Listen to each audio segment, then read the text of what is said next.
শিগগিরই সরকার ও বিরোধী দলের সমন্বয়ে আনুপাতিক হারে গঠিত হবে সংবিধান সংশোধনী কমিটি।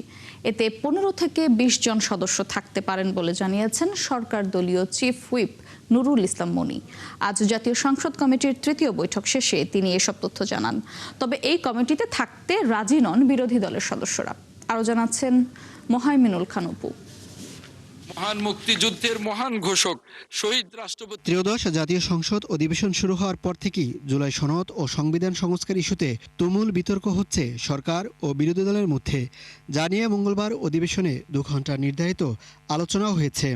আমরা যেন সংস্কারের কথাটা মাথায় নিতে পারছি না। আমরা সংকট তৈরির জন্য তো এখানে আসিনি। সংবিধান সংস্কার পরিষদের কি কোনো অস্তিত্ব এখন আছে? এ বিষয়ে জামাত নেতৃত্বাধীন বিরোধী দলীয় জোটের সদস্যরা সাফ জানান, তারা সংবিধান সংস্কার কমিটিতে থাকতে ইচ্ছুক, কিন্তু সংশোধনী কমিটিতে নয়।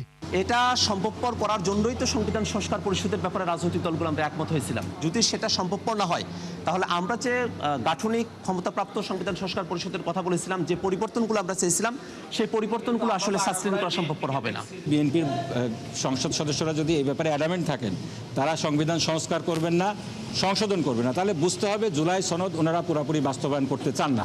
সেক্ষেত্রে ওনাদের সাথে তো একমত হওয়ার আমাদের প্রশ্নই আসে না। বুধবার সংসদ কমিটির বৈঠক শেষে সরকার দলীয় চিফ হুইপ জানান, খুব শীঘ্রই সংবিধান সংশোধনী কমিটি গঠন করা হবে।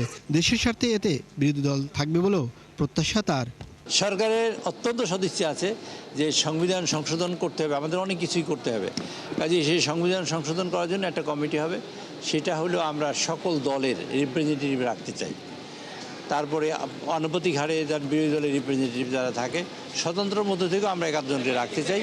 রেখে সকলের মতামতকে নিয়ে খুব শীঘ্রই আমরা একটা সংবিধান সংশোধন কমিটি করবো। সংবিধান সংশোধনের কোশ্চেনে দেশের কল্যাণে যা দরকার আমরা তাই করতে পারি। এ সময় তিনি জানান, সংসদ কক্ষের সাউন্ড সিস্টেমের কোনো উন্নতি হয়নি। এ নিয়ে গঠিত তদন্ত কমিটি 5 এপ্রিল পূর্ণাঙ্গ প্রতিবেদন জমা দেবে। মোহাইমিনুল খান অপু, 71, ঢাকা।